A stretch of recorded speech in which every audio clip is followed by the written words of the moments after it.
Advanced data objects.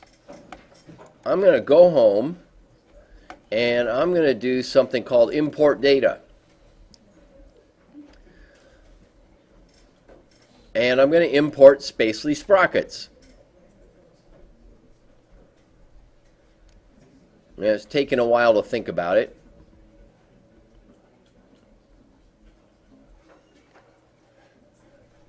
Why won't spacely sprockets import? It should give me an import window. There it is. It's coming up. Okay. This over here tells you how you can import things. Now MATLAB likes numbers, matrices, vectors, and so forth. So the blue shaded area is what it will import if I click any of these two. But if I do this, I can import everything into a cell array, what's called a cell array. It's going to name the cell array spacely sprockets. A cell array using squiggly brackets is a way to mix numeric and string data, text data, a cell array. Most of the time, if MATLAB is most variables are going to be matrices, and they'll be all numbers, or they're going to be all strings. You don't have other ways to mix it up. Here you can mix it up, and the best way to show it is by importing it as a cell array. That's a lot like Excel does. Excel is a cell array. So MATLAB has a similar functionality here, the cells. So I'm going to go ahead and import that cell array. And does it let me? No. There we go. I'm just going to select everything. Okay, import away. So spacely sprockets is, and over here on the workspace window, it tells you it's a 3x5 cell.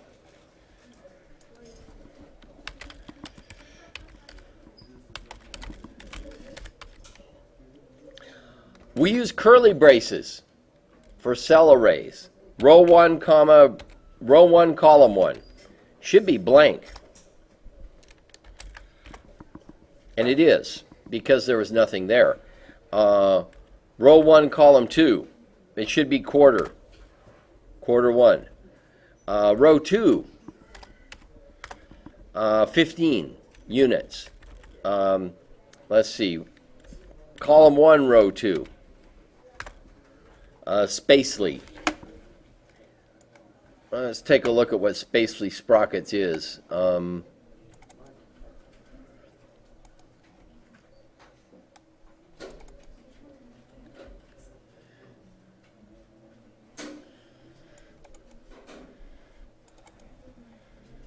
There we go. Here's the Excel file that it corresponds to.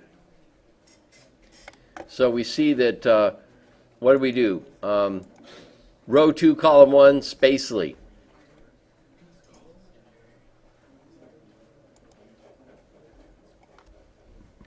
Row 3, Cogswell. By the way, row 3, column 1, it's a text. So I can pick out elements of the text just like I did before. I can have the curly braces that pick out which cell, and then this picks out which letter in the cell. So I'm going to say letter 3, which should be G.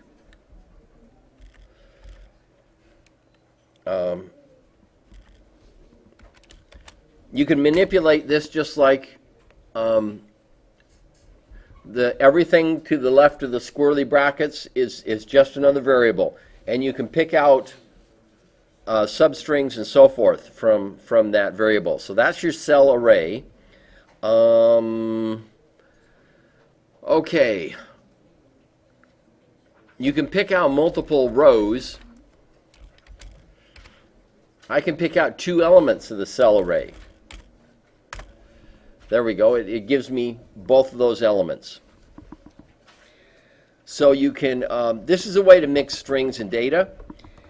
I'm going to let you read about multidimensional matrices. You can create matrices of more than 2 dimensions.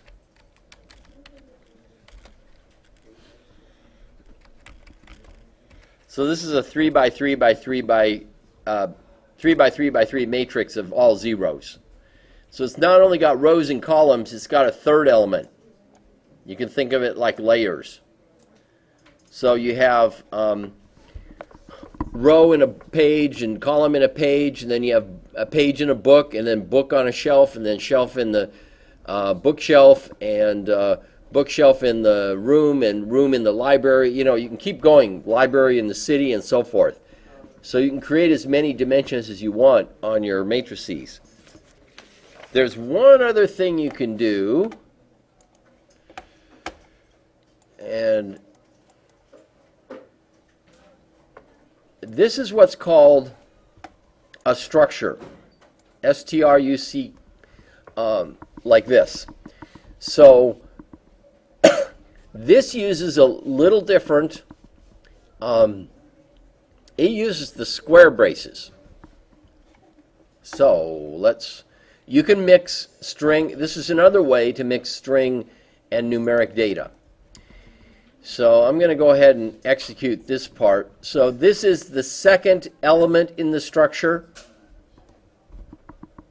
So you refer to elements with this in a structure. So let's go ahead and run that, run this section. So I'm creating structures here. There we go. Spacely sprockets is a cell array. Semester grades is a structure. And I can pick out semester grades 1 and 2. So here's, there's 3, there's the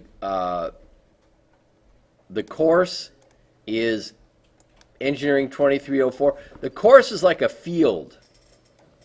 Student is a field. This is a value. It's field followed by value. Field and then value. Field and then value. And then scores, here's 3 scores. So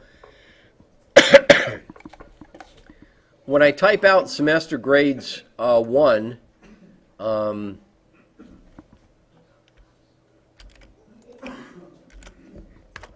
it's the first record. Semester grades 2 is the second record. And so on. You can pick out, so you use this dot scores. Scores is a field. So this should give me a matrix.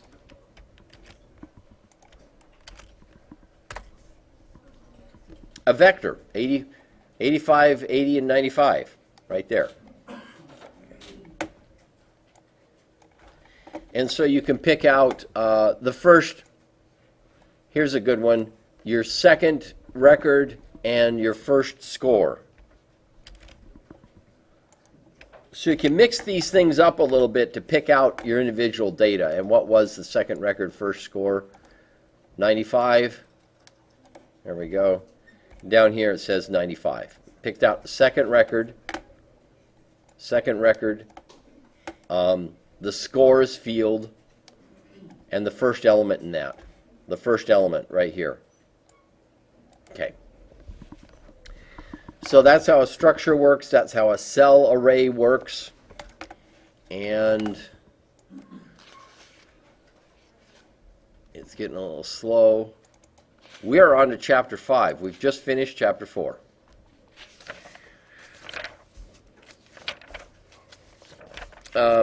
Chapter 5. Now you can use these. You can use MATLAB to solve a differential linear algebra equation. So I'm going to create a matrix.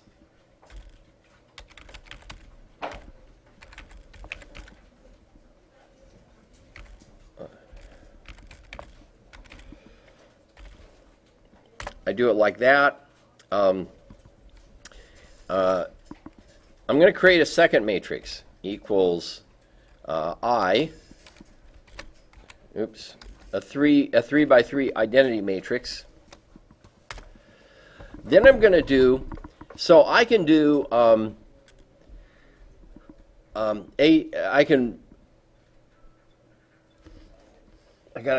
do have to think about this once in a while. A times A times x equals b. So I want to find out what values of x are to equal matrix B. A times something equals matrix B. So if I divide from the left, I get x equals A into B.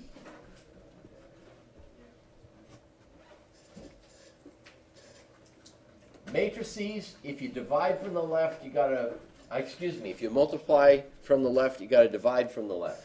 To get rid of A, you gotta get rid of it this way. And the same thing, if you're multiplying from the right, you gotta divide from the right. So there's two different kinds of division symbols in MATLAB. So let's go A into B.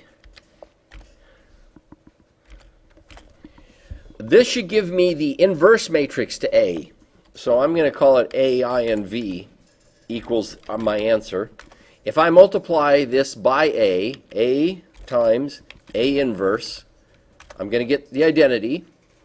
And if I go A inverse times A, I should get the identity again. There's another way to do this.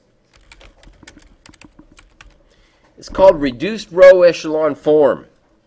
It's a function that we use a lot in solving matrices in linear algebra. And it's just a process. It's Gauss-Jordan reduction, which you may have heard about in one of your math classes. What you do is you give it one big matrix, A, and it will give you out if for example I gave it A and then the identity matrix, so I'm going to go C equals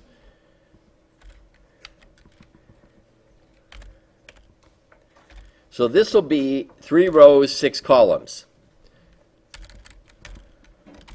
Now if I do RREFC, it will give me the identity matrix on the left and the inverse on the right. So from here to here, these columns are the inverse of A. This function takes these 3 columns here, the identity matrix. It basically does the manipulations in such a way that these 3 columns become the identity matrix. And then this becomes A inverse. So it's another way to get the inverse of A, and I want to type in A inverse just to show. There we go. These 3 columns here are the same as A inverse. You can get A inverse this way. This is computationally fast and efficient, which is why you want to use it. But of course you can use the division signs and stuff like that too, just like normal.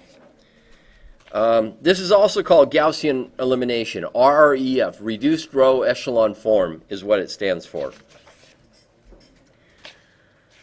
Okay.